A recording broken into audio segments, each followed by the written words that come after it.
So continuing with the second part of the presentation, you guys have a video before this slide. Watch it and then try to solve these by yourself.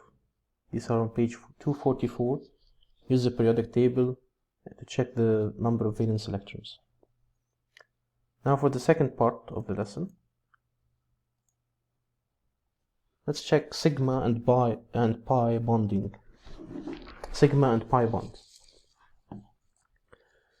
If you look at this example, you have two hydrogens bonding together. Each hydrogen has one valence electron, and this is your bond, the single covalent bond. Now, hydrogen's configuration, hydrogen has one electron, so 1s1, each one of them. So the electron in hydrogen is in an s orbital, and here it's in an s orbital also. So whenever you have bonding that happens between electrons where both of them are in the s orbital and the type of bond is single covalent bond, this is called a sigma bond.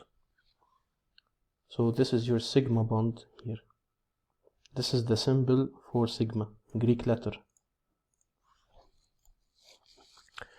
Now you can have three cases where sigma bonding happens, or the sigma bond happens. Look at this one, hydrogen and fluorine.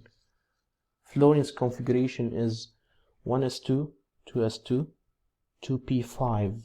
So the electron here is in the p orbital. You see, this is the p orbital, and the hydrogen has the electron in the s orbital. So s orbital and p orbital, they overlap, and the sigma bond is created. So this is your single covalent bond. Third case, two p orbitals, they overlap like from two fluorines. Single electrons pair up, and this is your sigma bond that is formed. They overlap. You see how they overlap on top of each other.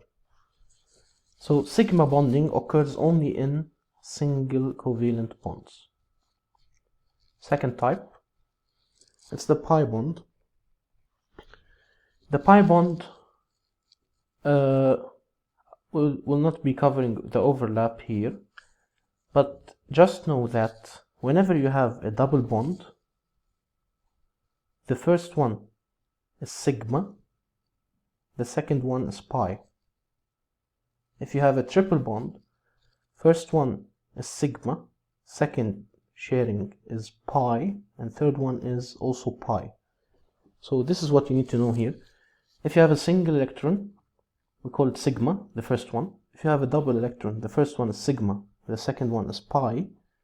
If you have a triple bond, first is sigma, and you have two pi bonds. These are examples. Here you have four single bonds, so four sigma bonds. Here you have four single bonds, sigma, sigma, sigma, sigma, and a double bond which consists of one sigma, one pi. Here you have two single covalent bonds, sigma, sigma, and one triple bond, one sigma and two pi. So just know this. No need to now to check how pi bond electrons overlap. So this is your type of bonds and how many sigma and pi are contained in each one. Please memorize these. Now for the last part, the strength of covalent bonds. As you guys know, some bonds are stronger than others. Now there are many factors that affect this. Number one, let's check bond length. Yes, bonds have different lengths.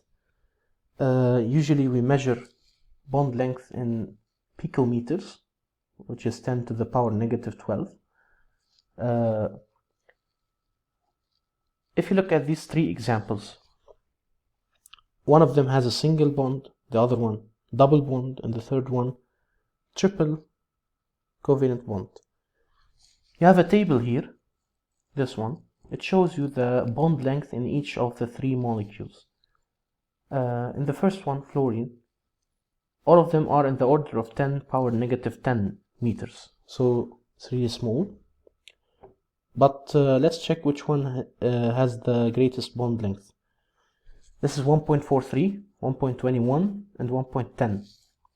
So in fluorine, the bond length is the greatest. This is the longest bond out of these 3. And in nitrogen, 1.10. So the triple bond here is the shortest out of the 3. So we can conclude here that single covalent bonds are longer than double covalent bonds, which are also longer than triple covalent bonds. This is your bond length. Now what does this mean? This means that the electrons here in fluorine are further away from each other than the electrons here in oxygen, which are further away than the electrons here in nitrogen. So this relates to strength of the bond. Because in fluorine they are further away from each other, it's easy to break this bond. It's easy to break the single bond. So this bond is weaker than the double bond, and the double bond is weaker than the triple bond. So which bond of these is the strongest? Of course, the triple bond. Why? Because it has the shortest bond length. As bond length is shorter, it's harder to break the bond, so which makes this bond stronger than the double, and the double stronger than the single. Second, we have to talk about the energy of the bonds. Same example, F2, O2, N2. In F2 it's single, in O2 it's double, in N2 it's triple. So what is bond dissociation energy? It's the energy required or needed to break 1 mole of the molecule, the bond, to break the bond. It's the energy needed to break a specific covalent bond. So in this case, you are breaking the single bond in fluorine, the double bond in oxygen, and the triple bond in nitrogen. If you can see from the values here, the highest energy needed to break the bond is for nitrogen. Why? If you go back to the previous slide, because nitrogen has a triple bond. It's hard to break it because it's a short bond. So the one with the triple bond has the highest energy, then the double bond, then the single bond for dissociation. Now to conclude all of this, triple bonds are the shortest. They have high bond dissociation energy. It's hard to break them. And it's the strongest bond. Single bonds have the longest bond and the lowest energy, and it's very weak, so it's easy to break this single covalent bond. For the last slide, difference between endothermic and exothermic reactions in terms of energy. So here you have 2 reactions. As you guys know, bonds break in the reactants and bonds form in the products. This is the process of a chemical reaction. It's always bond breaking and bond forming. So in the reactants you have bond breaking, and in the products you have bond making or bond formation.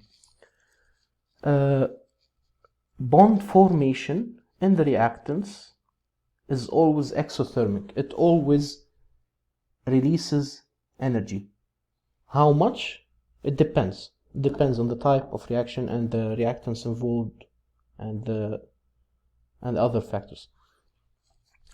Bond breaking in the reactants is always endothermic, regardless of the type of reaction. Now, what's the difference between endothermic reaction and exothermic reaction? In endothermic reactions, bond breaking absorbs a high amount of energy. So you need more energy to break the bonds than the energy released while making the bond. So here, the total energy, you have more energy absorbed than energy released. What about exothermic reactions? It's the complete opposite. You have more release of energy in the products than the energy required to break the reactant bonds.